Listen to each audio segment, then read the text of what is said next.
আসসালামু আলাইকুম সবাইকে। আশা করছি সবাই ভালো আছেন এবং সুস্থ আছেন। তো আজকে আমরা চলে এসেছি সি প্রোগ্রামিং এর আরেকটা নতুন পর্বে। তো আজকে আমরা কথা বলবো ওই কন্ডিশনাল লজিক নিয়েই আরো কিছু সমস্যা প্রবলেম সলভ করার চেষ্টা করব। তো আজকে আরো ২ টা প্রবলেম দেখা যাক।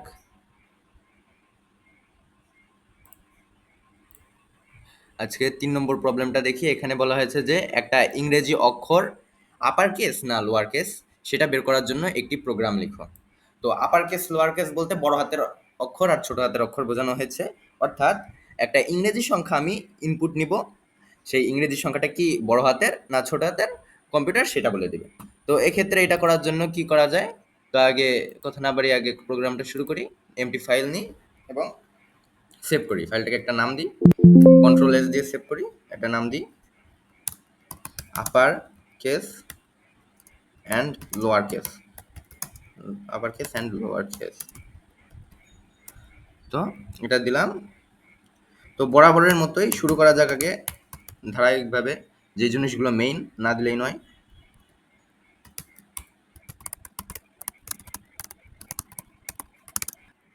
তো এই প্রোগ্রামটাতে চেয়েছে যে কোনো একটা ইংরেজি ক্যারেক্টার কম্পিউটারটা ইনপুট নেবে এবং ইনপুট নেওয়ার পরে সেটা বলে দেবে যে এটা বড় হাতের অক্ষর না ছোট হাতের অক্ষর। তো এক্ষেত্রে ইংলিশ ক্যারেক্টারটা নেওয়ার জন্য আমার কিন্তু এবার ইন্টিজার ডেটা টাইপ ব্যবহার করলে হবে না। ইন্টিজার ডেটা টাইপ বা ফ্লোটিং ডেটা টাইপ এখানে কিন্তু সংখ্যা রাখা হয়, এখানে যে ভেরিয়েবল ডিক্লেয়ার করা হয়। তো এক্ষেত্রে আমার ক্যারেক্টার রাখার জন্য কি রাখতে হবে, কি ডিক্লেয়ার করতে হবে?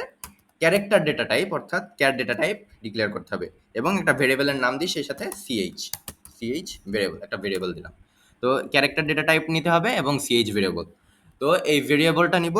এবার আমরা ইনপুটের কাজটা করব, অর্থাৎ কম্পিউটারকে ভেরিয়েবলটাকে ইনপুট নিতে বলবো। তো আগে দেখা যাক, enter an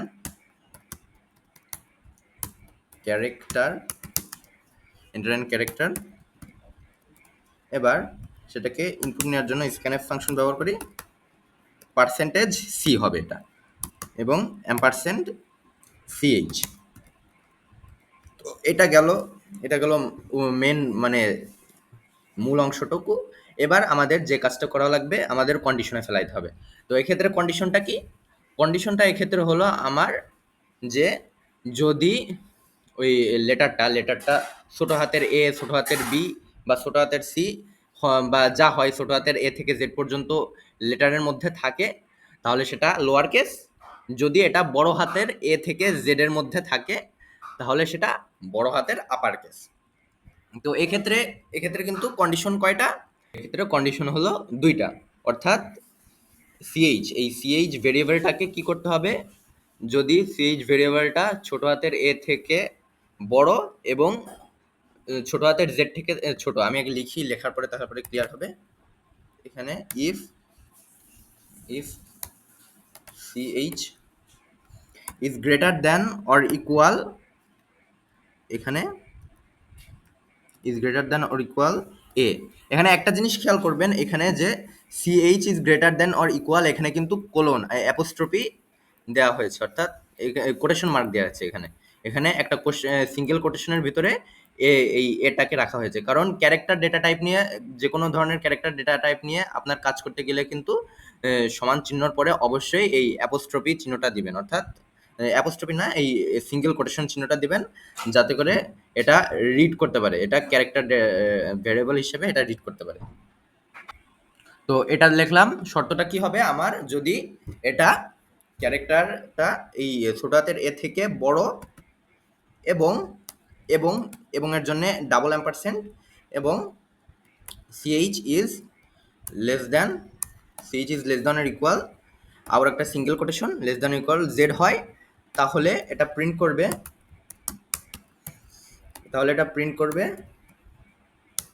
the character is upper case, the character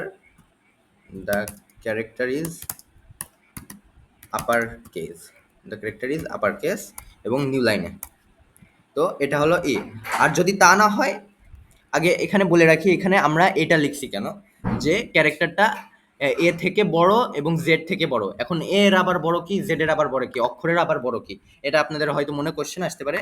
তো কম্পিউটারে ক্যারেক্টার ডেটা টাইপকে কিন্তু এইভাবেই নির্ধারণ করা হয়, অর্থাৎ ক্যারেক্টার ভেরিয়েবল যদি এখানে যে কোনো একটা ক্যারেক্টার ডেটা টাইপের ভেরিয়েবল যদি দেখা যায়, তো কম্পিউটার সেই ভেরিয়েবলে এ কে 1 হিসেবে চিহ্নিত করে, প্রথম সংখ্যা হিসেবে চিহ্নিত করে, সংখ্যা তো না, প্রথম ডেটা হিসেবে চিহ্নিত করে, তারপরে এরকমের বি কে সেকেন্ড ডেটা হিসেবে চিহ্নিত করে, সি কে থার্ড ডেটা হিসেবে চিহ্নিত করে, ডি কে ফোর্থ ডেটা হিসেবে চিহ্নিত করে, এভাবে করতে করতে জেড কে 26তম ডেটা হিসেবে চিহ্নিত করে। তো এরা এভাবে এক একটা ক্যারেক্টারকে এক একটা সংখ্যা হিসেবে বিবেচনা করে, যদিও এটা সংখ্যা না, কিন্তু এরা এভাবে কম্পিউটারের ভিতরে এটা এভাবে বিবেচনা করে। তো এক্ষেত্রে আমার এটা বোঝানোর জন্যই আমার এক্ষেত্রে দুইটা শর্ত দিয়েছি যে ক্যারেক্টারটা এই ভেরিয়েবলটাকে অবশ্যই ছোট হাতের এ থেকে বড় হইতে হবে, এবং সেই সাথে সাথে ছোট হাতের জেড থেকে ছোট হইতে হবে। এর মানে কি? এর মানে এর ভিতরে এ থেকে ছোট হাতের এ থেকে জেড পর্যন্ত সকল ক্যারেক্টার আছে, A B C D E F G H সকল ক্যারেক্টার আছে। তো এর মধ্যে থাকলে, এই ছোট হাতের ক্যারেক্টারের ভিতর থাকলে এটা ছোট হাতের, এটা লোয়ার কেস, সরি এটা ভুল হয়ে গেছে, এটা আপার কেস হবে না, এটা লোয়ার কেস, এটা লোয়ার কেস। এবং যদি তা না হয়, যদি তা না হয়ে এটা হয় else if, else if else if C H is greater than, else if ch is greater than or equal, আবারও সিঙ্গেল কোটেশন, or equal বড় হাতের A ampersand ampersand ch is less than or equal, আবার single quotation, বড় হাতের z হয়, তাহলে তাহলে print করতে হবে, তাহলে প্রিন্ট করতে হবে the character, the character is upper case, the character is upper case। তো এটাই হচ্ছে প্রোগ্রামটা। এবার রিটার্ন 0। আরেকটা কথা বলা যাক যে এখানে এলসিফ দ্বারা কি বোঝানো হয়েছে। এলসিফ দ্বারা এখানে বোঝানো হয়েছে যে এই ক্যারেক্টারটা বড় হাতের এ থেকে বড় এবং ক্যারেক্টারটা ছোট হাতের জেড থেকে ছোট। এর মানে এই ক্যারেক্টার ভেরিয়েবলটাকে বড় হাতের এ এবং বড় হাতের জেড এর ভিতরে থাকতে হবে, যদি থাকে তাহলে এটা আপার কেস। তো এটাই হলো মেন প্রোগ্রামটা। তো এটা চিন্তা করতে পারেন, প্রোগ্রামটা কি যদি আরও এফিসিয়েন্ট করতে চান, তাহলে আপনার এই পুরো লেখাটুক না লিখলেই হবে, জাস্ট এলস দিলেই হবে। কেননা আমরা উপরে বলে দিয়েছি যে ক্যারেক্টারটা ছোট হাতের এ থেকে ছোট হাতের জেড এর ভিতরে হলে, তাহলে এটা ই হবে, লোয়ার কেস হবে। আর যদি না হয় তাহলে কি হবে? আর তাহলে কি কি থাকতে পারে? আর তাহলে বড় হাতের অক্ষর আমরা ইউজ করতে পারি। তো সেক্ষেত্রে সেগুলো আপার কেস এমনিতেই হবে। তো এক্ষেত্রে ওই শর্তটা না লিখলেও হচ্ছে, জাস্ট এলস লিখে দিলেই এই প্রোগ্রামটা এক্সিকিউট করতেছে। তো আগে কম্পাইল করা যাক, এবার এটাকে রান করা যাক। ধরুন যে কোনো একটা ক্যারেক্টার টাইপের ডেটা দিই, যেমন ডি, ছোট হাতের ডি দিলাম, এই যে the character is lower case, computer এটা বলে দিয়েছে। এবার আবার রান করা যাক এটাকে। এবার বড় হাতের একটা ক্যারেক্টার দিই, এটা জি, তো the character is upper case. তো এটা হয়ে গেল। তো আপনারা আবার আরেকটা জিনিস ভাবতে পারেন, কেউ কেউ খুঁতখুঁতে স্বভাবের, তারা ভাবতে পারেন যে ক্যারেক্টার ডেটা টাইপ তো আরও আছে, প্লাস মাইনাস, এগুলোও তো এক একটা ক্যারেক্টার, তো এগুলোও তো এক একটা সাইন। তো এটা এগুলোর ক্ষেত্রে আমরা কি করতে পারি? এগুলোর ক্ষেত্রে আমরা কি জিনিস করতে পারি? আরেকটা স্টেটমেন্ট লিখতে হবে।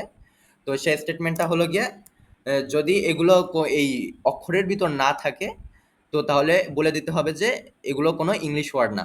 সো এখানে আগে আমি ক্যারেক্টার না দিয়ে ওয়ার্ড লিখি, তাহলে ভালো হবে। The word is lower case, the alphabet লিখি, the alphabet is lower case, আর এখানেও লিখি the alphabet is upper case. তো এক্ষেত্রে আরেকটা স্টেটমেন্ট দিই, ইফ ওই আগের স্টেটমেন্টটাই যদি ক্যারেক্টারটা বড় হাতের এ থেকে বড় এবং ক্যারেক্টারটা যদি বড় হাতের জেড থেকে ছোট হয়, এটা বড় হাতের জেড হবে, এর থেকে ছোট হয়, তাহলে the alphabet is upper case. এবং এর সাথে আরেকটা স্টেটমেন্ট এলস দিয়ে লিখবো যে printf the character is not a not a English alphabet.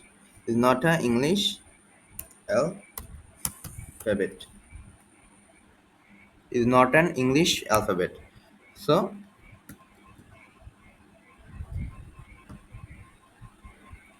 এটা হলো, তো এটা মানে কি, এটা মানে আমরা যেটা বুঝাইতে চাচ্ছি যে আমরা যখন এলসিফ দিয়ে যদি যে কোনো একটা ক্যারেক্টার ব্যবহার করি, সেটা যদি ছোট হাতের এ থেকে ছোট হাতের এ থেকে ছোট হাতের জেডের ভিতরে থাকে, তাহলে এটা লোয়ার কেস, অ্যালফাবেটটা লোয়ার কেস। যদি বড় হাতের এ থেকে বড় হাতের জেডের ভিতর থাকে, তাহলে অ্যালফাবেটটা আপার কেস। আর যদি কোনোটাই না থাকে, অর্থাৎ আমি যে কোনো ধরনের ক্যারেক্টার প্লাস মাইনাস রেশিও চিহ্ন যে কোনো ধরনের সাইন ব্যবহার করি, তো তাহলে সেটা ইংলিশ অ্যালফাবেট না। সো এটা আবার কম্পাইল করি, এটা আবার কম্পাইল করে রান করার চেষ্টা করি, এটা কম্পাইল করে রান করার চেষ্টা করি। তো এক্ষেত্রে যেমন একটা বড় হাতের character D, the alphabet is upper case. এখন এটা আবার রান করি, যে কোনো একটা ক্যারেক্টার দিই, যেমন মাইনাস বা প্লাস, একটা ক্যারেক্টার দিই, এটাও কিন্তু একটা ক্যারেক্টার, কিন্তু এটা ইংলিশ অ্যালফাবেট না। এই যে লিখে দিছে, the character is not an English alphabet. So এভাবেই আপনারা এই প্রোগ্রামটা রান করতে পারেন। এবার সেকেন্ড কোশ্চেনটা সলভ করার চেষ্টা করি, লাস্টের কোশ্চেনটা সলভ করার চেষ্টা করি। লাস্টের কোশ্চেনে কি বলা হয়েছে, একটা ইংরেজি অক্ষর ভাওয়েল নাকি কনসোনেন্ট তা বের করার একটা প্রোগ্রাম রাখো। তো কোনো সংখ্যা ভাওয়েল নাকি কনসোনেন্ট এটা কিভাবে বুঝি? আমরা ভাওয়েল কি জানি, ইংরেজি অক্ষরের এ ই আই ও ইউ, এই 5টা অক্ষর কিন্তু ভাওয়েল এবং বাকি 21টা কিন্তু আমার কনসোনেন্ট, অর্থাৎ এ ই আই ও ইউ। এই 5টা লেটার কিন্তু আমার কনসোনেন্ট, সরি, আমার এই 5টা লেটার হলো আমার ভাওয়েল, এবং এগুলো বাদে যেগুলো আছে, যে লেটারগুলো আছে সেগুলো কিন্তু আমার কনসোনেন্ট। তো এই ভাওয়েলগুলো কিন্তু এখানে এই জাস্ট আপার কেসেরই হইতে হবে তা না, যে কোনো ধরনের হইতে পারে, আপার কেস লোয়ার কেস যাই বলুন না কেন, এই 5টা লেটারের ভিতর থাকলেই সেটা ভাওয়েল হবে।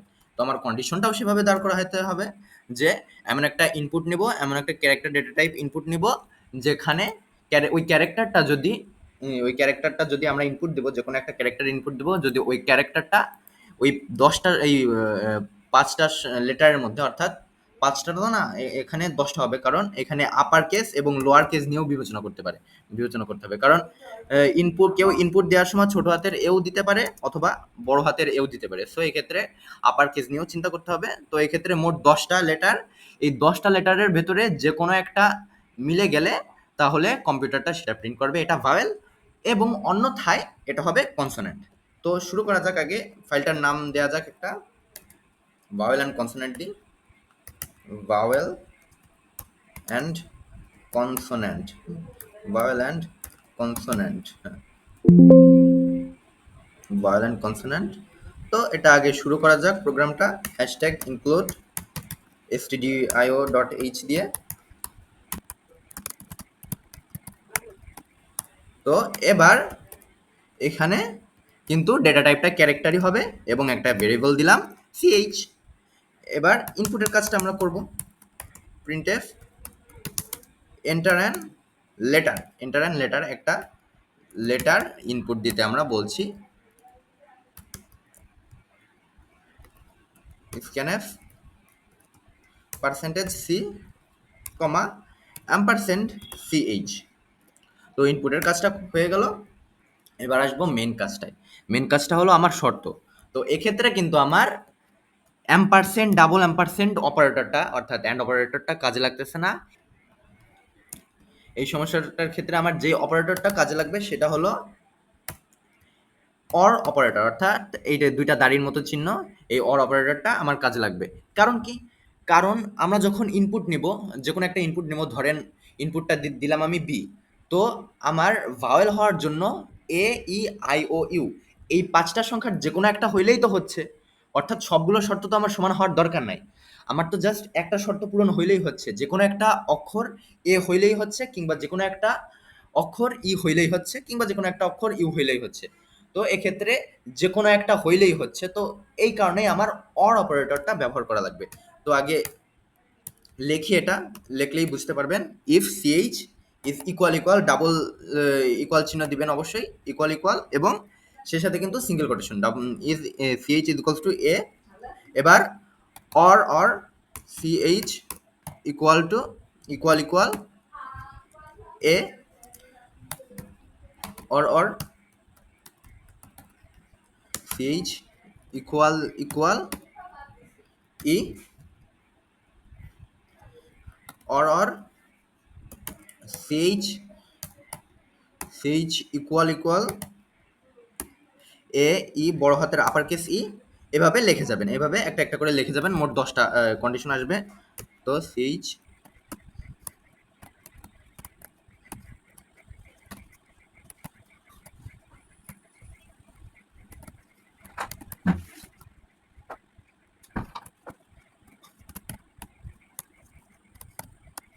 তো এভাবে 1 2 3 4 5 6 7 8 9 10 এভাবে 10টা কন্ডিশনকে অর অপারেটরের সাথে যুক্ত করব, অর্থাৎ এই 10টার ভিতর যে কোনো একটা কারেক্ট হলেই আমার কম্পিউটারটা প্রিন্ট করবে কি,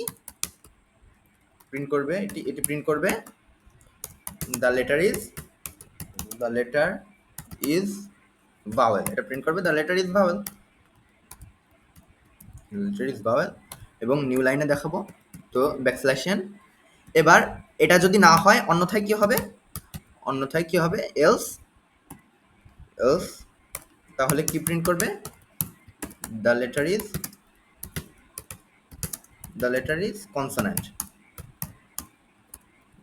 ইজ কনসোনেন্ট, জাস্ট ইট। অর্থাৎ হয়ে গেল প্রোগ্রামটা। তো লাস্টে রিটার্ন 0 এবং কোডিং কমপ্লিট। সো এবার এটাকে আগে কম্পাইল করে দেখা যাক। এখানে একটা ইরর দেখা দিয়েছে, ইররটা ফাইন্ড আউট করার চেষ্টা করি। এই যে এখানে একটা অ্যান্ড অপারেটর অর অপারেটর দিতে ভুল হয়ে গেছে। তো এটা কম্পাইল করি, এবার ইররটা কারেক্ট হয়েছে। এবার এটাকে রান করার চেষ্টা করি। তো যে কোনো একটা ক্যারেক্টার দিই, সাপোজ কে কি আমার ভাওয়েল না, তো এটা দেখাবে কনসোন্যান্ট। এই যে দেখিয়েছে এটা দ্য লেটার ইজ কনসোন্যান্ট। তো আরেকবার ট্রাই করে দেখি, রান। আরেকটা লেটার দেখি, একটা ভাওয়েল দিই, যেমন সাপোজ ও, এই যে দ্য লেটার ইজ ভাওয়েল। তো এভাবেই কিন্তু আপনার এই প্রোগ্রামটা ইজিলি করে ফেলাইতে পারবেন। সো এতক্ষণ সাথে থাকার জন্য অসংখ্য ধন্যবাদ। দেখা হবে পরবর্তী ভিডিওতে। আর ভিডিওটা যদি আপনাদের ভালো লাগে থাকে তাহলে ভিডিওটাতে প্লিজ লাইক করবেন এবং মন্তব্য থাকলে কমেন্ট বক্সে জানাবেন। আর please subscribe my channel. So once again thanks everyone. আসসালামু আলাইকুম।